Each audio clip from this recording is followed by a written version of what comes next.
Supreme court సాక్షిగా ఈవీఎంల గుట్టురట్టయింది. హర్యానాలోని బుఅనాలోఖున్ గ్రామ సర్పంచ్ ఎన్నిక ఫలితాన్ని సవాల్ చేస్తూ దాఖలైనటువంటి పిటిషన్ను అసాధారణ రీతిలో విచారించింది ధర్మాసనం.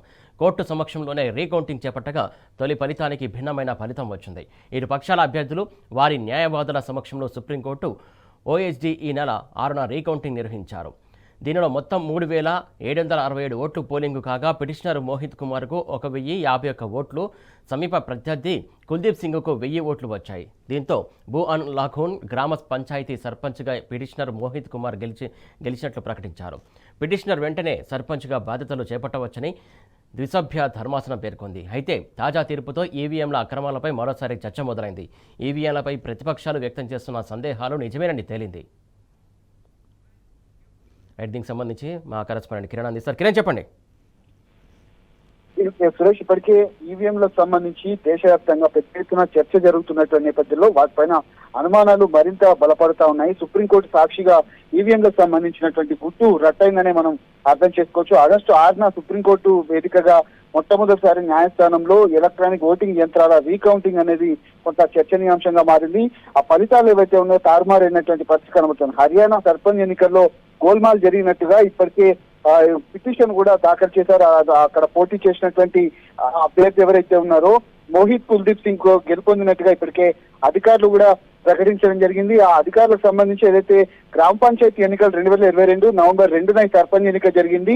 అయితే ప్రత్యర్థి మోహిత్ పైన కుల్దీప్ సింగ్ గెలుపొందినట్లుగా ఎన్నికల అధికారులు ప్రకటించారు. ఎన్నిక ఫలితాన్ని సవాల్ చేస్తూ ఓడిపోయినటువంటి అభ్యర్థి మోహిత్ కుమార్ అదనపు సివిల్ జడ్జి అయినటువంటి పానిపట్టుకు సంబంధించి ఎన్నికల ట్రిబ్యునల్ ఎదుట పిటిషన్ దాఖలు చేశారు. మే 7న డిప్యూటీ కమిషనర్ ఎన్నికల అధికారి బూత్ నెంబర్ 69లో ఓట్లను రీకౌంటింగ్ చేయాలని 2025లో ఏప్రిల్ 22న ట్రిబ్యునల్ ఆదేశించింది. అయితే జూలై 1న ట్రిబ్యునల్ ఈ ఉత్తర్వులకు సంబంధించి హర్యానా కోర్టు పక్కన పెట్టినటువంటి నేపథ్యంలో ప్రస్తుతం ఈ అంశానికి సంబంధించినటువంటి అంశంలో ఆగస్టు 6వ తేదీన ఉదయం 10 గంటలకు సెక్రటరీ జనరల్ నామినేట్ చేసినటువంటి కోర్టు రిజిస్ట్రార్ ఎదుట ఈవీఎంలను ఉంచాలని పానిపట్టుకు సంబంధించినటువంటి జిల్లా ఎన్నికల అధికారికి సుప్రీంకోర్టు ఆదేశించింది. అన్ని బూతుల్లో ఉన్నటువంటి ఫలితాలు పూర్తిసారి లెక్కించగా 1051 ఓట్లు మోహిత్ కు లభించాయి. సమీప ప్రత్యర్థి కుల్దీప్ సింగ్ కు 1000 ఓట్లు రాగా దీంతో బుఅనాలోఖున్ సంబంధించినటువంటి గ్రామ పంచాయతీ సర్పంచ్ గా పిటిషనర్ మోహిత్ కుమార్ గెలుపొందినట్లుగా ప్రకటిస్తూ 2 రోజుల్లో నోటిఫికేషన్ జారీ చేయాలని పానిపట్టు డిప్యూటీ ఎన్నికల